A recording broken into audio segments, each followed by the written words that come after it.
का मुंडन है, जिस बच्चे का मुंडन है उसकी माता, उसके गार्जियन, अभिभावक के रूप में जो हैं उनको मैं ये कहना चाहूंगा कि असली मंगल शरीर को पवित्र रखना, मन को पवित्र रखना, तन का, मन का, बुद्धि का और आत्मा का, सबका विकास होना चाहिए। शरीर स्वस्थ रहना चाहिए, मन भी मजबूत रहना चाहिए, बुद्धि विकसित रहनी चाहिए। बुद्धि विकसित हो, बुद्धि विकसित होगा सत्संग से, बुद्धि संसारिक ज्ञान से भी विकसित होगा और आत्मा विकसित होगी ज्ञान से। आप लोग सब बाल बच्चे को प्यार करते हैं ना, तो बाल बच्चे को आत्मा की तरफ ले जाने का रास्ता जरूर बताइए। ये सबसे बाहरी चीज से बहुत कल्याण होने वाला नहीं है। हम भी कल्याण चाहते हैं, हमारे अपने लोग का भी कल्याण हो। कल्याण संत के शरण में है। कुशल कुशल ही पूछते जग में रहा न कोई, जरा अनुराग भय हुआ कुशल कहां से हुए। डॉक्टर साहब, जब तक भय है, दुख है, भाव है, परेशानी है, निश्चिंत कोई नहीं रह सकता है, निर्भय कोई नहीं रह सकता है। और निश्चिंत निर्भय कौन होगा? कौन होगा? जो शरीर इंद्रियों से अपने को अलग करेगा। शरीर और इंद्रियां ही दुख का कारण है। शरीर और इंद्रियां ही हमको भटकाती, भरमाती और दुर्दशा कराती है। कौन ललचाता है रे? इंद्रियां। ये मन ललचाता है, इंद्रियां ललचाती है। शरीर, इंद्रियां, मन आदि ललचाती है, भरमाती है, भटकाती है और फंसा के जान लेती है। इसलिए इस माया के कीचड़ से, इस शरीर के कारागार से निकलने के लिए अगर तुम मनुष्य शरीर में संत के शरण नहीं गया और संत के शरण से युक्ति प्राप्त करके शिव नेत्र में घुसने की कोशिश नहीं किया तो तेरा जीवन व्यर्थ है। ठीक है?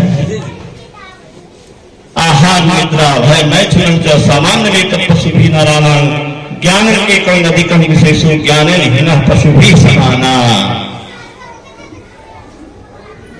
मनुष्य और पशु में एक ही अंतर है। हम आप 10वां द्वार में प्रवेश करके इस शरीर को शिवालय बना करके अपने में ईश्वर प्रकट कर सकते हैं, या काम पशु नहीं कर सकते। ये काम सत्संग पशु करेगा, वो ज्ञान सुख में सुनेगा, वो समझेगा क्या? हम सुन सकते हैं, समझ सकते हैं, विचार सकते हैं, कर सकते हैं और बन सकते हैं। स्वामी विवेकानंद भारत का गौरव पुरुष, विश्व के विद्वानों को विस्मित किया विश्व धर्म सम्मेलन में, और उसने कहा कि मनुष्य ही ईश्वर बन सकता है। एक भी जवान है ना, मात्र 39 वर्ष में दुनिया से विदा हो गए, 33 वर्ष में स्वामी रामतीर्थ विदा हो गए, लेकिन विश्व के लोगों को हिला के चले गए इसी भारत के अध्यात्म ज्ञान के बदौलत।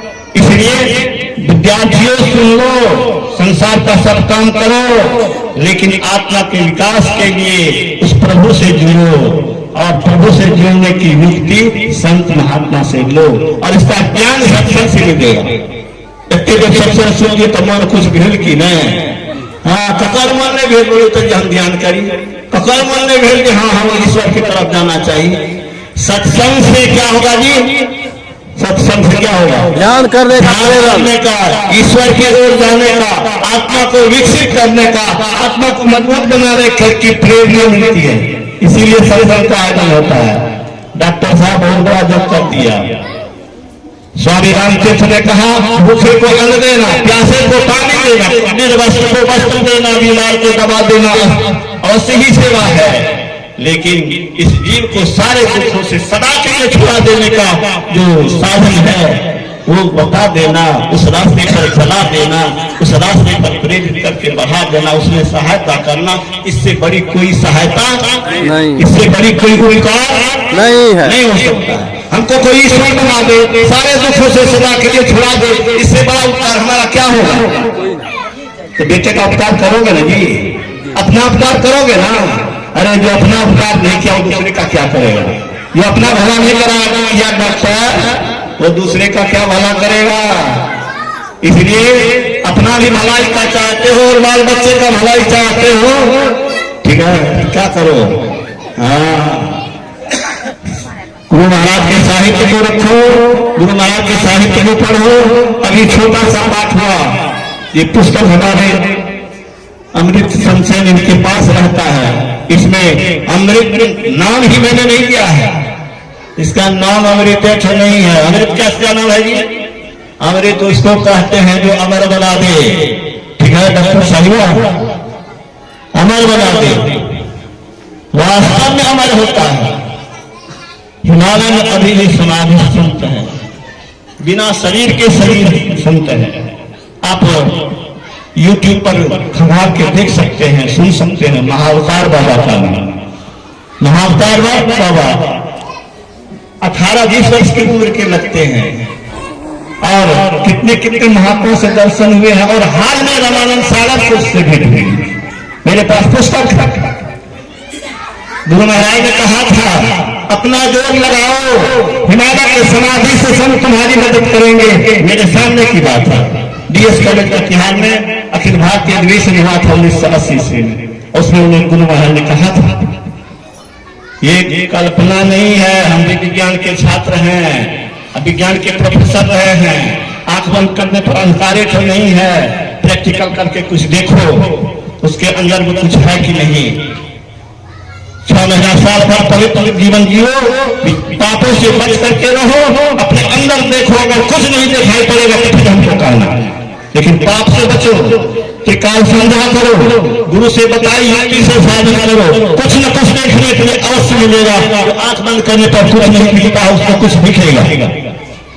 क्यों दिखाते हैं? इसीलिए दिखाते हैं कि तुम जो कर रहे हो वो बेकार नहीं जाएगा, हम तुम्हारे साथ हैं। ईश्वरी शक्ति, देवी शक्ति तुम्हें आभास कराएगी। जिस संत को, जिस भगवान को आप भजेंगे, वो भगवान आपको विश्वास दिलाएंगे कि हम तुम्हारे साथ हैं, और तुम्हारा विश्वास मजबूत होगा और करने में मन लगेगा। मन लगा है, इसीलिए आपके यहाँ इस सत्संग में इस अवस्था में आया हूँ। बोलिए अभी बोलने का हिम्मत नहीं था तो कैसे बोल रहा हूँ? इनकी कृपा, बोलिए बनाने का साहस नहीं हो रहा था। ये हमारे बाबा कहते हैं कि चलिए तुम आशीर्वचन दिया, व्यक्ति आशीर्वचन दो। अरे आशीर्वचन हुआ कि जवानियों में हमेशा नहीं बोलते थे, जो बोल रहे। जय गुरु महाराज, महाराज की जय, जय श्री सद्गुरु महाराज की जय।